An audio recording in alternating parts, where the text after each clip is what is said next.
Hello and good evening. We got a few little gremlins in the system at the beginning, but it's fine. So at the moment I can't see a preview, so if I do start to move off the allotted spot, I will heartily apologise. Right, I'm going to be introducing you to Artspira this evening. If you haven't already had a go following our previous lives, then now's the time to get it open and give it a go. So I've just opened the app and literally stopped right from pressing the button.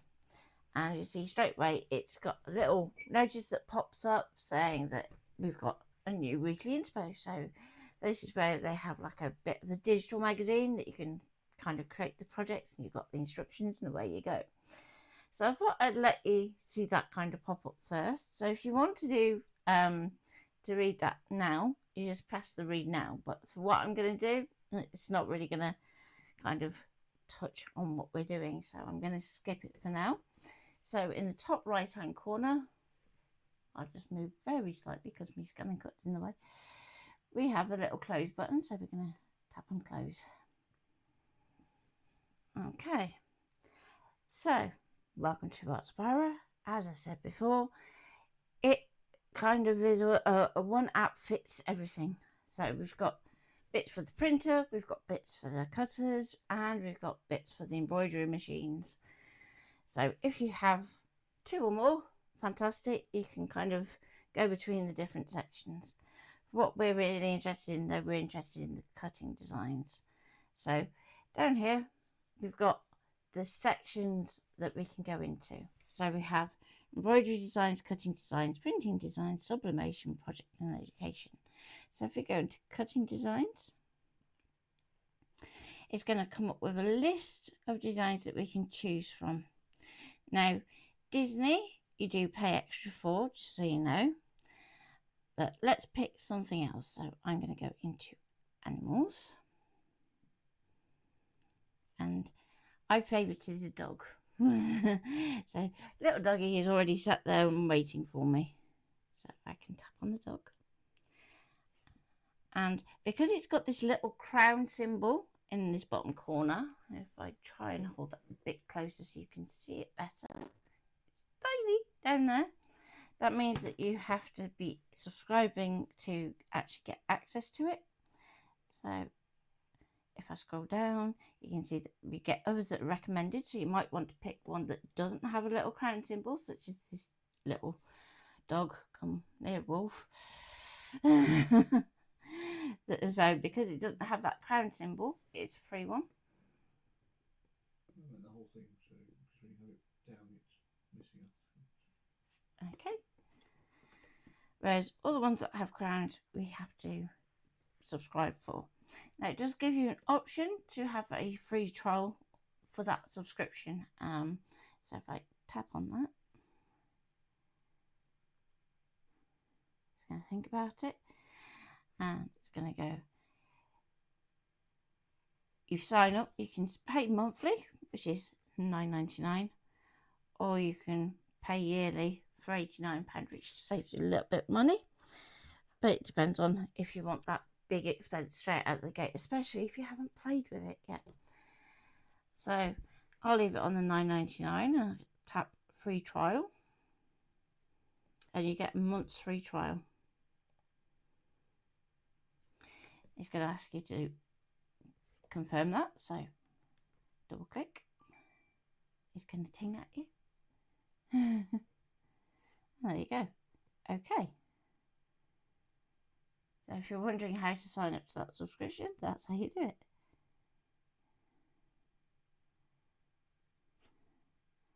Okay, and it says thank you, so we can just go done. Now you can see that our little button down here is now changed, so it says create. There we go. So that's the button that we're going to want to play with.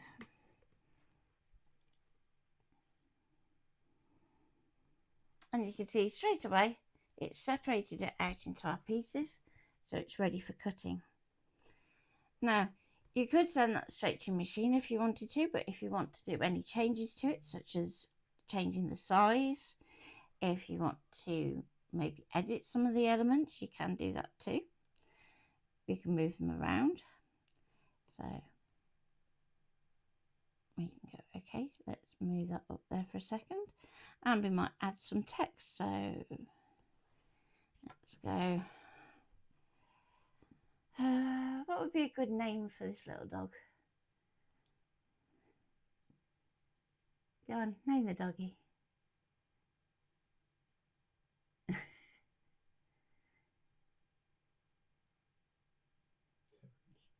Terence. Bless him. Terence. Okay, so we can then go done because we've added the text and it's going to put it in for us. We can transform that text if you want to. So this is where we can actually start to kind of warp our text. We can change the size of it. We can change with the character spacing. So same as how I say to do with like your wording, you can use the character spacing same way. So nothing's too different there. And we can make it vertical as well, which is handy if you want to do something, for, say, for a slimline card. We've got warp. So if we go and warp, it's actually going to stretch our word to a shape, and you get lots of different shapes to choose from. So if I hold those there, then if we scroll down, we can actually get lots more. So we can go, let's put it in a little patch, like so.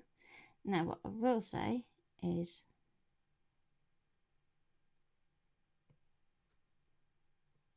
it tends to work a bit better if you do everything uppercase, so that you've got a consistent height for your letters. But that's not too bad. And we could probably add a shape just to cut that out. So let's go to design, basic shape, and sorry, I wandered off a little bit. There we go. So okay, so let me just go done. So down in this bottom left corner, we've got a little button that says design, has a little triangle above it. And I'm going to go to basic shape because I'm hoping that I can find something that can fit our Terence. So let's have a look in the polygons. I want something that kind of looks like a squished hexagon. Technical term that. So I was going to say the green one kind of looks like it might do. So just going to tap it and add it and go done.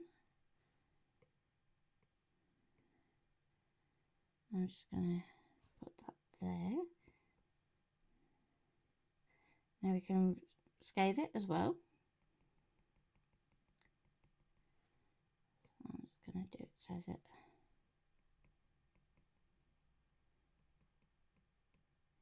we don't see that text anymore, then hopefully it should be the right size. So about there. So now done.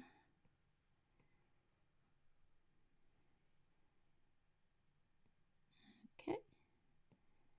So then we can get our Terence from white card and we can pop that down here.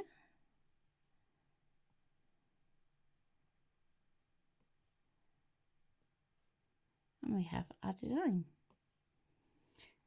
So we can go save and we can give it a name that it's going to make sense to us.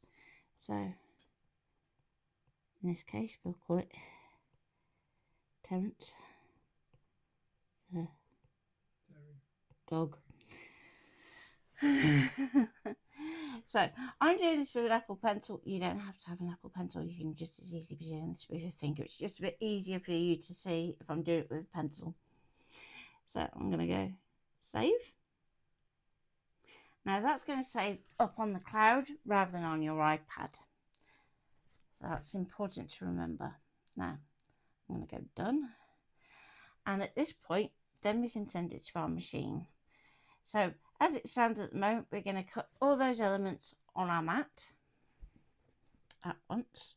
So you would cut your colour according to the size for each piece. Down here, we get to choose our machine. So in this case, my SDX. And we have cut options as well. So if we go into those, we have kind of our space saving features. So where we've got our auto layout. We can divide the design by colours. So if we can't fit all of our material onto one mat, we can cut all the one colour first, then have a second mat that we can cut for a different colour, and so on and so forth, which is useful if you're working with something like 12 by 12 material, or if you're working on a roll. Then we have auto layout by colour. So it's going to not only divide it by colour, but it's also then going to rearrange your pieces as well up into that top left corner and then go across your page and down. And then auto layout by area, which is what we're kind of doing already. Deb, cool, blimey. Hi, Deb, been a while. Mind you, I'd say that I'm back going live at the moment. Feels like, oh, I haven't done this in a while. Okay, at the very bottom, we have mirror cutting. So this is where you're either cutting from the back of the material, such as faux leather or glitter card. If you cut those from the back, you'll get better results. Or if you're doing HTV. So good old heat transfer vinyl. I'm going to go back and I can go transfer. It's going to tell me that it's going to overwrite what's up in the cloud, and we can go OK. Data transfer is complete, and that's it. We can go to our machine, we can pull that down, and we can cut it as we want to. So I'm going to close that for now. So say done, and that's it. Your project is complete in Artspira. We have it saved. Now, what I would say is this is all for sending wirelessly, and I have had some questions about what if you don't have the ability to do Wi-Fi, or if you have a CM model that Artspira won't work with and you only have an iPad, what are your options? So rather than dive deeper on Artspira, kind of giving you a whistle-stop tour for your first project so you can play with that first, let's cover a little tiny bit on this question of what to do if. So I'm just going to pull up. And the other option that you have as a CM user is to use a third-party solution. Basically, so long as you can export it to an SVG, you can then take it to your machine. So I like to use Affinity. If you have a different software that you like to use on your iPad, then you can do exactly the same steps that you're used to doing to export it to SVG, and then I'll talk about how we actually get it to our machine. So I'm just going to draw a few shapes. It's not going to be anything amazing. So we can change colour just to kind of show that they're overlapping and whatnot. And let's go for diamond, and we'll change that colour as well. Just good measure. Let's change that rectangle. So we've got all of our shapes there. Now, usually if we're saving in Affinity, it's going to save it as an Affinity file, but what we actually want to do is to export it to an SVG. So we're going to go to our little hamburger menu. So it's got 3 lines, so that people call it a hamburger because it looks like burger in the middle, but on either side. So we'll go export, and it's going to come up with a list of options. Now I'm working in Affinity Designer 2. You can do this in Affinity Designer 1 if you still have it. And at some point they'll bring out the Affinity, as in the new version from Canva. So I'm going to tap on SVG, and it automatically is going to go into SVG for export. We've got digital and we've got custom. So if we go custom for now, if it let me. Nope, it's going to be particular today. Okay. Right. Talking about exporting for ScanNCut in particular. So this is going to change according to which cut you're going for. We're going to change that DPI to 96. Always interesting with a slider, trying to get it in the right place. But there we go. Thank you very much. So we can ignore the JPEG compression. We can ignore downsampling. We can look then at these buttons here. So text as curved is good if you are likely to forget to go and create outlines for your text. So I turn that one on. Set view box can be a bit temperamental, so I'm going to turn that off. And flatten transforms I'm going to turn on. So if you want to take a snapshot of how I've set that up, feel free. I'll wait a few seconds. Okay, and we're going to give it a name. So let's scribble that out, and we'll just call it shapes, because the actual design isn't important. I'm going to go OK. And it's going to ask me where I want to save that. Now, we can save to our iCloud drive, or we can save onto my iPad now. For now, I'm going to do it onto my iPad. So this is going to give you a copy onto your iPad. And I'm just going to go save. So how do we get it onto a USB memory stick?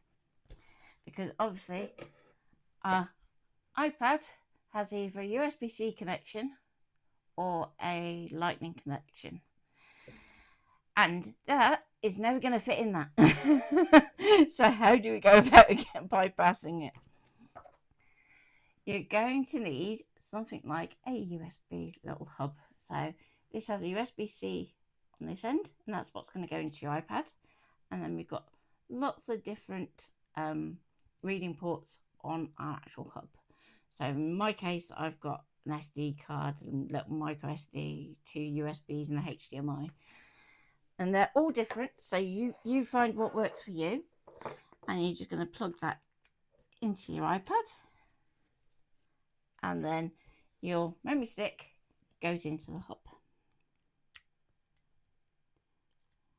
Like so. And hopefully, if we then go to export, and I'll just do those settings again. So turn that off, turn that on, change the name.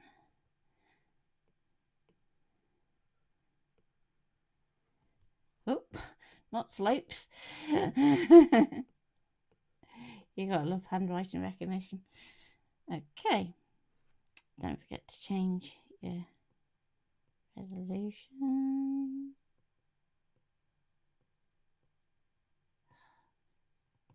Thank you. Okay. I'm going to go OK. It's going to ask me where. And now this time we've got one that says no name. Or if you've given your little memory stick a name, it's going to come up with that name. So we're going to tap on that. You can see all the files that you've already got on your USB. It's up to you if you want to put it in a new folder, but I'll just go save. And then we have our design on our memory stick ready for our ScanNCut to use. So that's how CMs are going to get around the issue. Or if you are somewhere that you can't access the Wi-Fi, you may be at a crop, or perhaps your broadband's gone down for the day. It's not that rare, so okay. So with that, I'm going to call that a night. I will show you how to cut it next week, and I will put details of when that will be up on the Facebook page. So thank you for joining me, and good to see you, Deb. Take care, and I'll see you all soon. Bye for now.